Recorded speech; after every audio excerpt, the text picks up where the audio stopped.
ayına sonra geldi. Yumakın hem bilildi. Sonunda şuraya Başkırstan'da. Asıl көңілдән эшләбез, безнең арабыздан киткән безнең коллегаларыбыз, уларда искә алып, уларның каберләрен тәртипкә килтереп китү, бу безнең бик матур, бик бурысыбыз бар дип уйлыйм. Шул.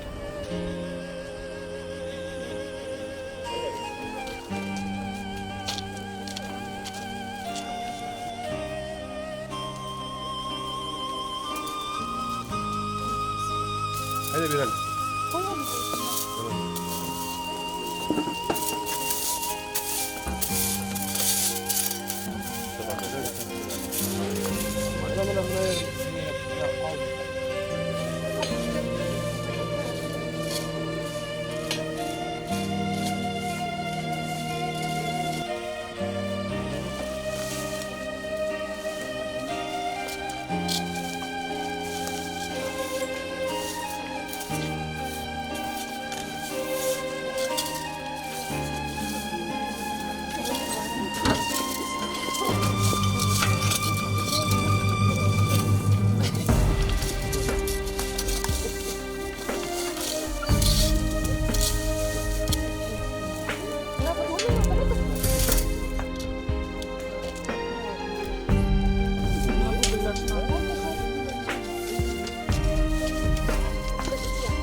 Şunda bizning yaratgan do'stimiz,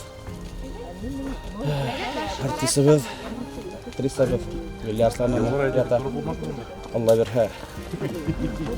Yaptı.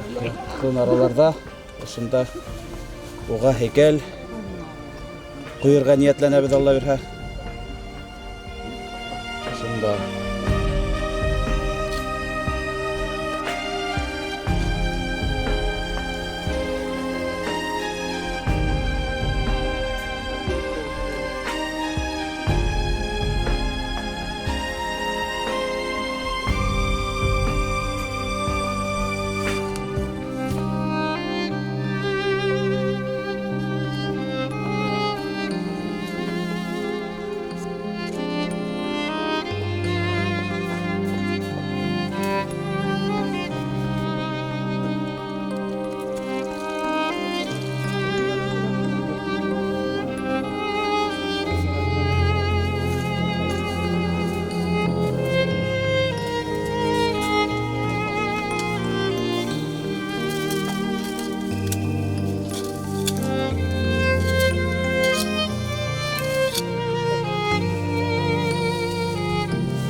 Мин халкымдың сәскә күңеленән бал кортындай ынйы йыямын. Йыямын да, йәнле ынйылардан хуш еҫле бер кәрәҙ ҡоямын.